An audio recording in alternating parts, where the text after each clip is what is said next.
Très bien. Nous allons enfin parler un peu des armures et des armes, d'accord?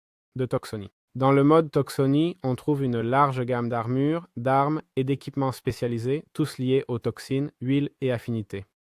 Et ces objets ne remplacent pas directement l'équipement Vanilla, mais offrent des avantages plus tactiques, axés sur divers effets, et surtout liés au poison, d'accord?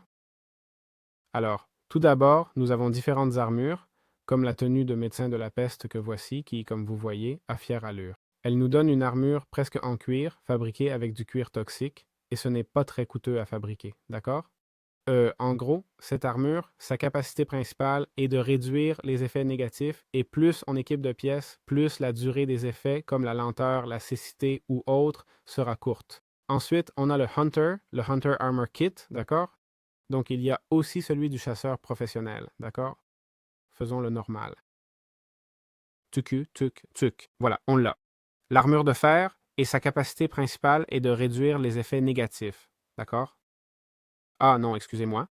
En gros, ça réduit légèrement les effets négatifs appliqués aux joueurs et sert de base pour des améliorations futures. Ensuite, il y a le kit chasseur professionnel, d'accord? Celui qu'on a vu, qui est bien plus pro, d'accord? On ressemble à un perso d'Assassin's Creed et c'est full diamant, d'accord? On parle d'un truc qui n'a pas de craftage. Bon, ça s'obtient à la table de forgeron en utilisant le manteau de chasseur pro et en le passant avec n'importe... Ah non, non. Non, non, désolé, c'est pour faire la skin. Rien. Eh bien, je suppose que tu le trouves par là. En gros, cette version est plus résistante et durable et double la réduction des effets négatifs par rapport à l'ensemble original. Il y a aussi le Plaguebringer Suite, d'accord, celui que je porte tout le temps. C'est celui-ci qui, en gros, c'est clair, possède la forge alchimiste suivante. Tu as ça ici, d'accord? C'est fait. On l'obtient via la forge alchimiste. Assez complexe, les crafts sont complexes, comme vous voyez. Et il utilise des solutions d'affinité spécifiques, ok, comme Decay, Wind et Moon, comme vous l'avez vu, ok, pour le craft, oui, si je le trouve. Voilà, c'est ça ici. Ce sont des affinités spécifiques dont nous aurions besoin, et cette armure élimine presque tous les effets négatifs sur le joueur, idéal pour les builds de toxicité et autres, ok? En termes d'armure, c'est presque complet, presque tout en diamant. Et il y a différentes armes, comme l'arc cyclique. D'accord?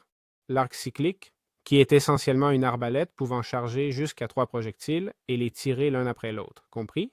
Ces tirs sont moins puissants individuellement, mais permettent une cadence élevée.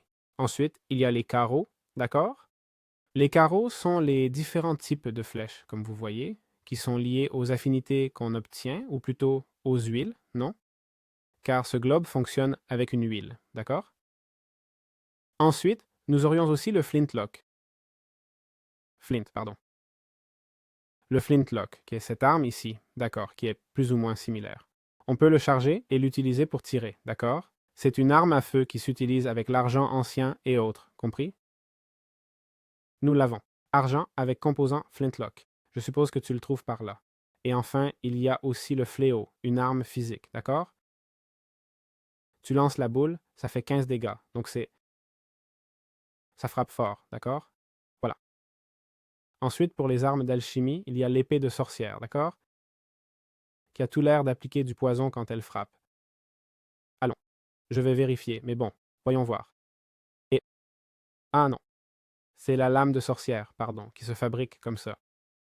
Ensuite, on aurait on peut faire un clic droit, d'accord? Et cette épée, en plus, évolue avec le niveau de toxicité de celui qui la porte, d'accord? Puis on a la dose létale. Un peu la même chose. En faisant clic droit, elle libère des toxines activement, permettant des éliminations rapides et l'obtention efficace d'objets spéciaux, d'accord? On a la peste éternelle que, bon, je l'avais déjà montré, je l'avais déjà présenté. C'est basiquement pour lancer des huiles et c'est tout. Voilà tout ce qu'on a